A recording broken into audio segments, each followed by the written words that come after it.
What's going on YouTube? It's your boy X and I'm back with another video, another reaction video, another banger, another entertaining video for you. So today we got top 10 best Cartoon Network shows. I love cartoons, I love anime, anything animated and it got somewhat of a decent storyline, I enjoy. So I'm pretty sure everybody's gonna enjoy this. I'm gonna put my opinions, you know, do what I normally do. Might roast a little bit. That's just how I am. But if you guys can do me a huge favor and just mighty push the like button, the subscribe button, hit the notification bell so you won't miss no videos from me. And when you do that, be part of the Only Engaged Warriors. So without further ado, we're gonna get to the video. Also, the Discord is gonna be in the description down below. So we're gonna watch this together. We're gonna, you know what I mean? We're gonna see what it do. Cartoon Network, a television channel that's known for its considerable library of animated shows. Oh my God! Look at that lineup. Look at the lineup. I think that's Cow and Chicken, Powerpuff Girls, Courage. I think it was Weasel or some. I forgot. It's Weasel or something. You got Dexter. You got Ed and Eddie, and then you got Johnny. Woo! That lineup was crazy. From robots fighting monsters, to watermelon children, to jumping over pits of death. Cartoon Network has aired all kinds of creative shows over the years, and I want to share with you all my personal favorites. Now, I'm going to try my best to find unique reasons why I enjoy these shows in particular, so it's not just me saying, the animation is good, over and over. I'm probably going to say that over and over. Hey man, that's what it is.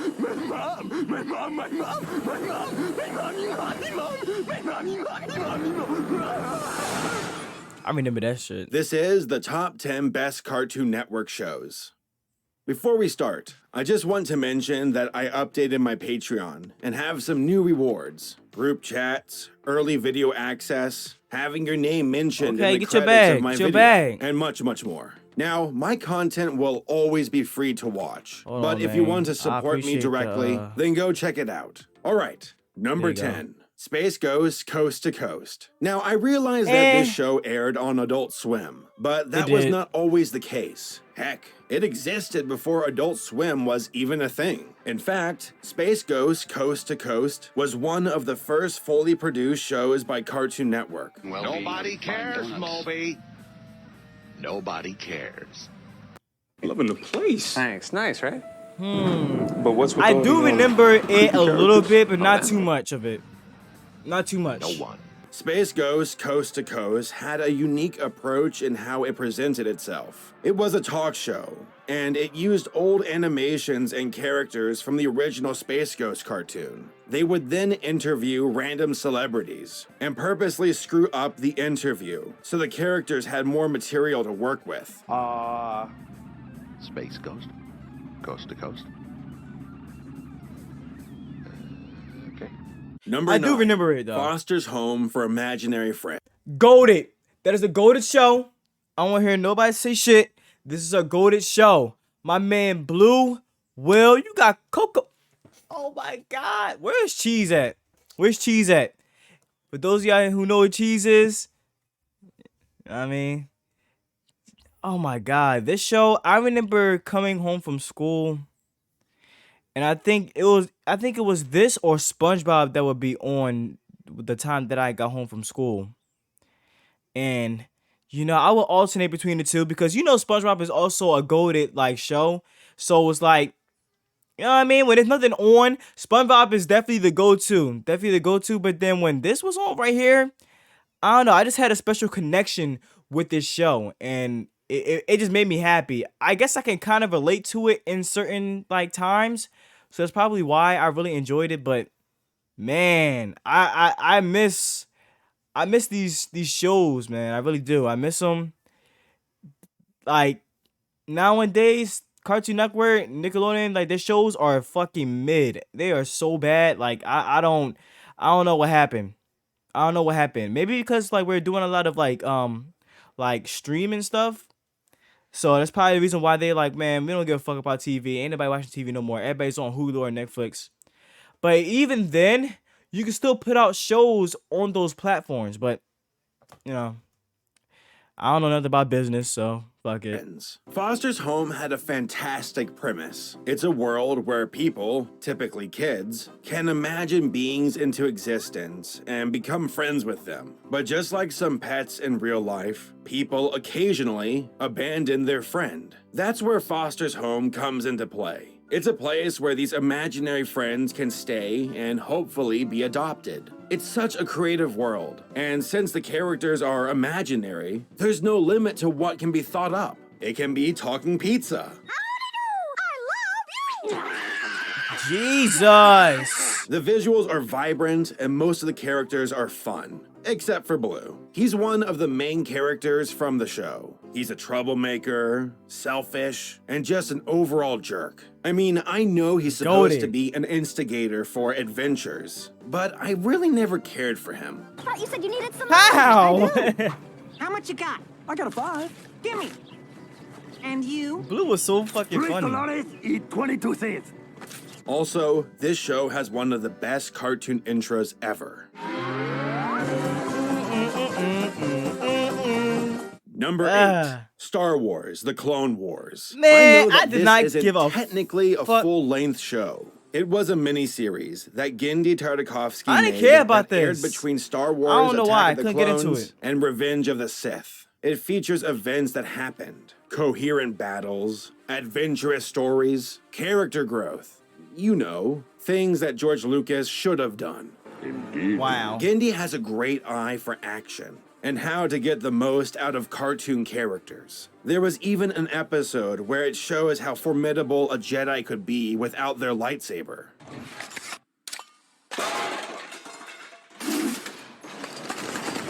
Where the Star Wars prequels failed, this miniseries succeeded. It was able to utilize the Star Wars universe in a way that was exciting. I mean, rap. General Grievous was terrifying in this series. He gave the Jedi a legit reason of why they should fear him. But in Revenge of the Sith, he was a bit of a letdown. It goes to show how the world of animation has no limit. Number 7, Ed, Ed, and Eddie. This show... Oh!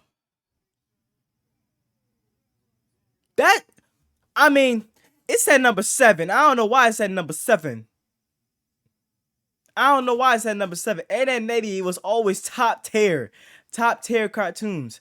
Now, even though I mean it's still top 10. So man, it's not a bad. Like, I gotta see what you got at your the number 1 and your number 2. I need to figure out like after that. But Ed, Ed and Eddie was so goated to me, has a special place in my heart. Like, it just does. Every time I bring up like any Cartoon Network shows and like what is the best, Ed and Eddie is always the first thing that comes out of my mouth because it's just a great show. I mean, like what's better than 3 like kids trying to earn money just so they can get some candy but can never be successful at getting it? Like, come on now. And the adventures and then the characters themselves, it's beautiful. It's beautiful. You had Rolf, and then you had like, oh my god, it's been so many memories. I'm actually really happy right now. The show purposely set limits to itself. The main cast were the kids from the neighborhood, and that was it. The setting itself was the neighborhood and the surrounding area, and that was it. But these limitations made the show endearing. We grow accustomed to the kids in the show and how they behave, how different they are, and how they interact. Kevin's a bully, Johnny's a weirdo, Eddie is a schemer, Hell and Rolf yeah. is a farmer from somewhere. Do you live in a cave? All is forgiven. The Eds and the neighborhood kids have wonderful chemistry, and it provides for all kinds of adventures. Number 6, The Amazing World of Gumball. I know this you don't is the got- single most that's underrated crazy. show on Cartoon Network. Still a the good show. writing in this show is outrageously brilliant. There was even an episode where they acknowledged their Chinese ripoff and how they should be different, or preferably drive themselves off a bridge.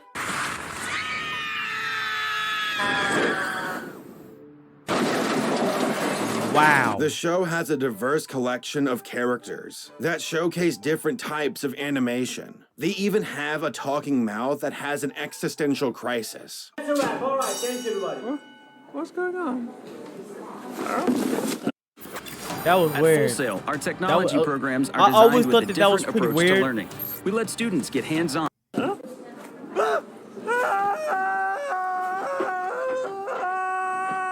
Sassy turned into a monster! Number 5. Regular Show. That was This weird. cartoon really resonated with me. The main characters are mostly a bunch of 20-something-year-olds who are just trying to make it through this stage of life. I was going through my 20s at the time, so I was really able to relate to them. Cheap meals, getting yelled at by your boss, fighting cosmic creatures on a weekly basis.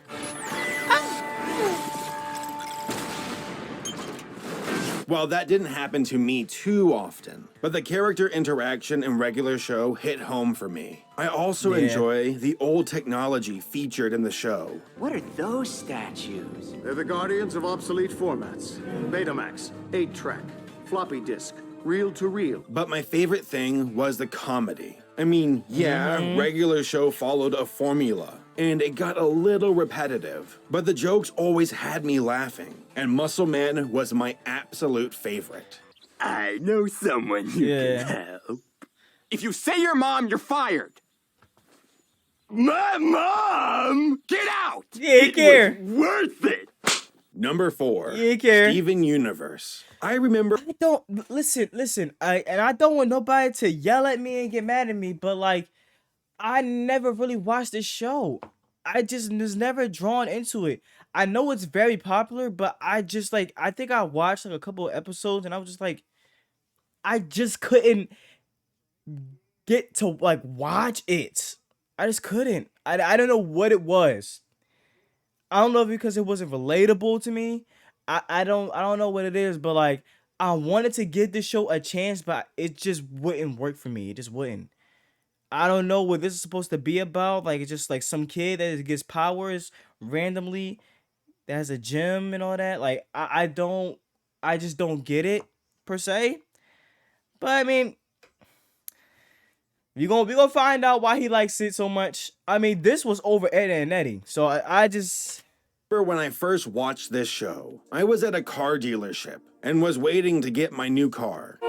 I was in the waiting room and was watching this new show on Cartoon Network. At first, I thought it looked kind of dumb and dismissed it as one of those weird new wave cartoons. A few months later, I watched the show again and fell in love with it. I had no idea how deep the show was and how it has an overarching plot. It kind of reminds me of Avatar in that way. The colors are pleasing, the music is chill, the characters have creative designs, and are mostly fun to watch. But Steven Universe has this habit, though, of picking up steam with its main story, and then stopping for a slice of life episode. And that kind of annoys me. I mean, I know they are just trying to pace things out, but that is my one complaint with the series. All in all, it's really good, and I'm invested in the story and how it concludes. Number 3, The Powerpuff Girls. What can I say? This show is legendary. It was basically the crown jewel of Cartoon Network for a while, and even had a theatrical release. Didn't do too well, but the movie itself was fantastic. I was about 11 years old when this show came out. I didn't care that it featured little girls as superheroes. If anything, it made me love the show even more. It made for a great contrast. On one side, the Powerpuff Girls. On the other, nasty monsters and crazy villains. Speaking of which, the villains in this show were my favorite part about it. I mean, you got a flamboyant version of Satan, a bratty version of Batman, and a chimp that literally explains everything he does before doing it. I do not talk like that. The way I communicate is much different. I do not reiterate, repeat, reinstate the same thing over and over again. I am clear, concise, to the point. Overall, Powerpuff Girls is super fun. It was consistently good with its writing, animation, and characters. It was and fire. I was hooked on it from start to finish. Too bad they screwed it up in 2016 with that abomination of a reboot. Apples and pears. Me voice done changed, it did. Number 2. Man, you already know what reboots. You already know how they do. Y'all know how they do. They did it with Teen Titans and all the. When they reboot it, just know that it's not gonna be great. Not saying that Teen Titans Go is like mad terrible, because it has its moments when it's like, okay. But that's like the only reboot show that I was like, okay, like this is like, you know what I'm saying, it's decent. Everything else was garbage. It was ass. I don't know what they were doing. Ugh. Dexter's Lab. As a child, I loved playing with my Lego and building giant robots out of it, creating machines that would fight monsters with super cool lasers and rockets and stuff. My imagination could only take me so far, though, and then I watched Dexter's Lab. The music. Such a fire show. I'm just stressed out. I'm trying to balance. Shit, I'm stressed out too because like you get all these damn ads. From managing. I absolutely love this cartoon, even when they had episodes that did not feature robots. The characters were hilarious, the adventures were fun, and the show only gets better with age. I rewatched some of the older episodes and discovered jokes that went completely over my head as a kid. Dancing. I'd like to see you dance. Oh, okay, but it's $50 extra. Dexter's Lab was also important for Cartoon Network. It was their first real original cartoon that launched a new wave of animation for the network. If you haven't seen Dexter's Lab, do yourself a favor and go check it out. Watch it. Stand back, because once I reach my maximum size, I'll be living large.